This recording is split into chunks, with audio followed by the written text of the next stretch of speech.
Star Wars: The Last Jedi. Okay, so let's talk about it. So I saw it last night in the theater. I got home around 3:30 in the morning. Wanted to talk about it then, but I was incredibly emotional and tired, so I decided to go to bed, let it sink in, and then talk about it this morning. So I'm gonna start off a little spoiler free in the beginning. Then I'll wait a few minutes and then I'll kind of go into a spoiler filled uh, kind of discussion uh, about my thoughts. So ultimately, I mean, it is a Star Wars film. You have Luke and Leia, Chewie, as well as the new guys, Poe, Ray, and Finn, and a few other guys. I thought the battle sequence in the beginning was pretty good. Um, and even story wise, I thought it was all right. It felt a little Empire esque because of what's going on. But then at the same time, it really kind of took a swerve of, and almost felt like it was cramming two movies into one. And why I say that is, um, it really the plot kind of went from, okay, we're running to, okay, now we need to have hope again. Very Rogue One esque, trying to give a sense of hope to the audience. That but it didn't give the feeling that the story. It kind of gave the feeling that the story was over, um, and that we were going to get a new beginning. So it felt like something that should be in episode 9, and I'll explain that later. But so yeah, Ray wants to learn the Force, and as we know, at the end of episode 7, she finds Luke, and Luke decides to teach her, and she catches on relatively quickly. Um, and at the same time, the Resistance is dealing with the First Order, um, and then there's some nice battles. I thought the battle at the end on I forget the name of the particular planet, Great, I believe, was nice and visual. I thought the directing by Ryan Johnson was serviceable. And why I say that is, while there's definitely shortcomings in terms of storytelling from J.J. Abrams, he definitely has a gift in showing um, visual artistry and some incredibly visual, stunning scenes. So I think for me, the best of two worlds is to have the visual stunningness of Abrams, with the bright colors and the different visuals, and case in point, with in the Force Awakens, where you have the Millennium Falcon going through the down Star Destroyer on Jakku, and it's flying all upside down. They turn it off, and it was something new, something a little bit different. This movie it was very safe, Um, so like I said, it wasn't it was a safe movie. Um, and then they have to find a way to stop the First Order from destroying the Resistance.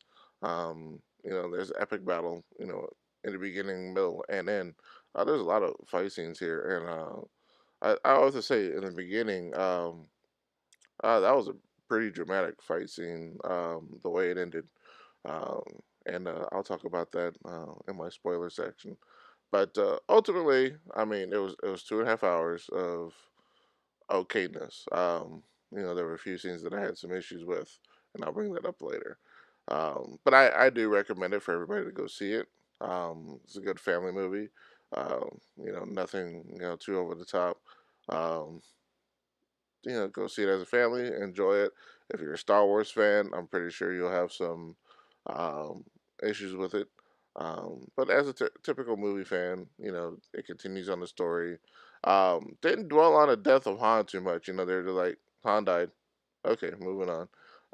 So I kind of had an issue there. I thought Luke would be a little bit taken back a little bit more with finding out the knowledge of his good old buddy, old pal Han dying. R2D2 really didn't do too much in this movie.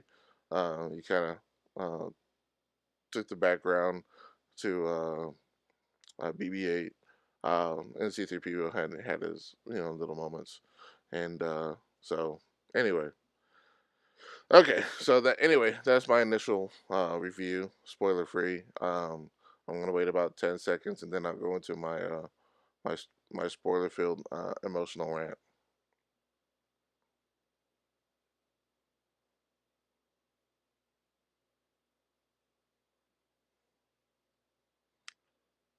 Okay. All right. Oh my goodness.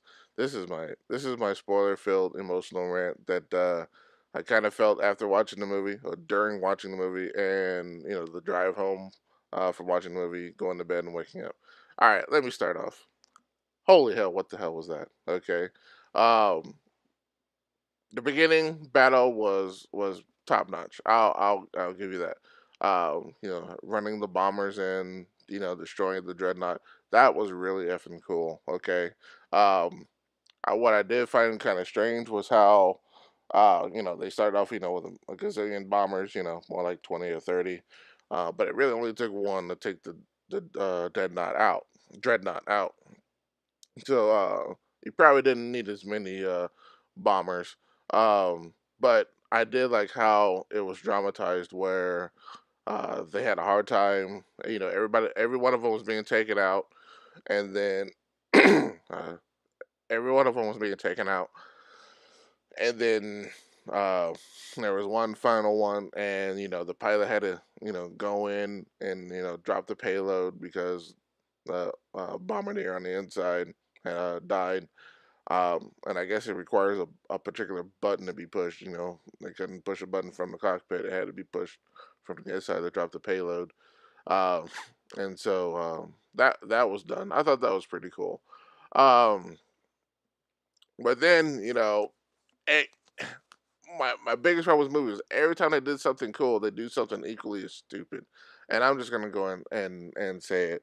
Um, the whole Leia thing, getting blown into outer space, and then her using the Force to get back, and oh come on, now that was horrible. That was just awful.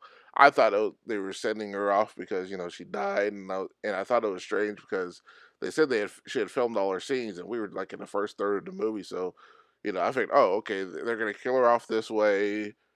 We move on.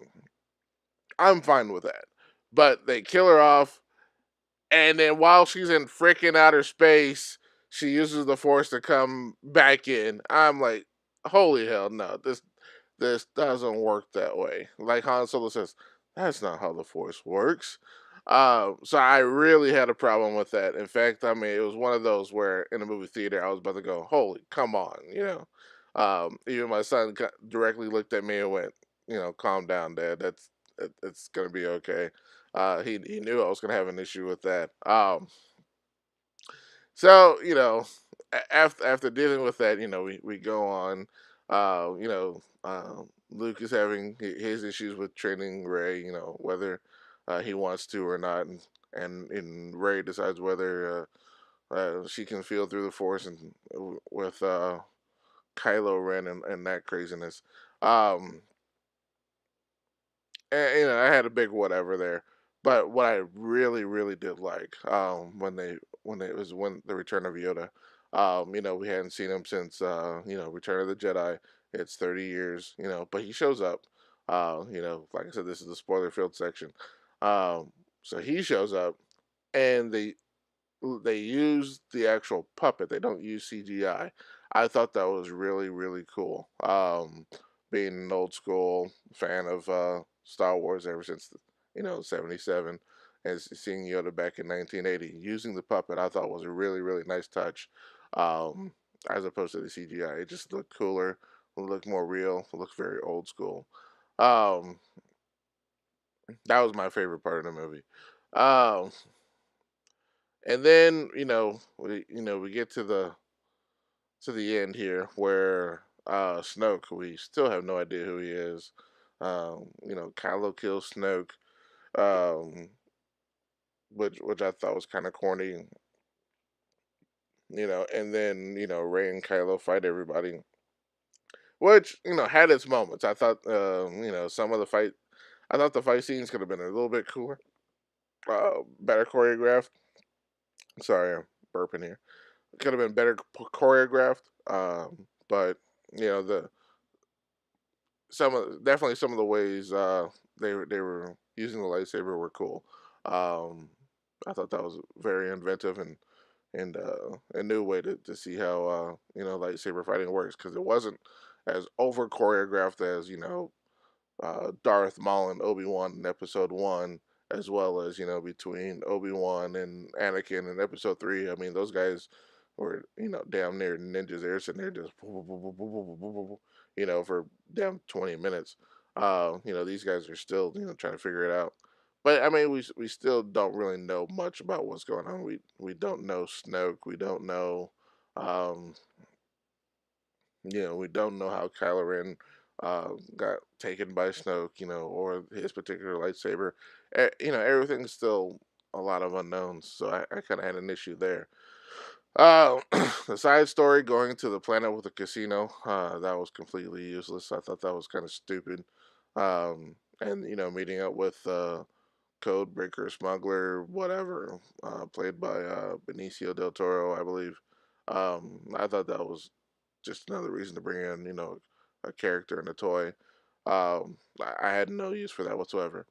Um, I did think, however, the lady who took over for Leia as she was unconscious from using the Force in outer space, I thought her role was pretty cool, played by Laura Dern.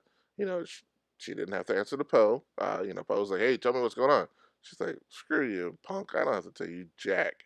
And Poe's doing off doing this thing, but she had a plan. She had something to do. Everybody thought she was just sitting there waiting, waiting to die. But she actually had a plan, and I thought that was pretty cool because as a leader, you don't have to sit there and tell your underlings. Their job is to follow orders. So I thought that was pretty cool. Um, um, kind of jumping back and forth here, but it's still fresh in my mind. Um, the other thing, so the final battle on Crate, we have Finn, Poe, they're flying the little crappy machines towards the modified AT-ATs, um, and I have to say, that was kind of hokey. Um, and my perfect example, just when they're about to do something interesting, they cop out. They do something equally cop out. Is when Finn decides he's going to sacrifice himself, in front of the laser, and he gets right in front of it, and his ship starts to melt, and he's ready to die, and I was like, okay, as cliche as it is, they're doing something interesting. They're going to kill off a main character, in the second movie. I'm like, I'm waiting for the cop out. I'm like, okay, how are they going to cop out of this? And sure enough, new chick rams, Rose, rams into him at the last second, which my son notices. In order for her to ram into him, she had to be in front of him and able to turn around. Um, some antics aside. And then, they crash and then they kiss, and it's like, ah, really? You know, can we not have a little balls here?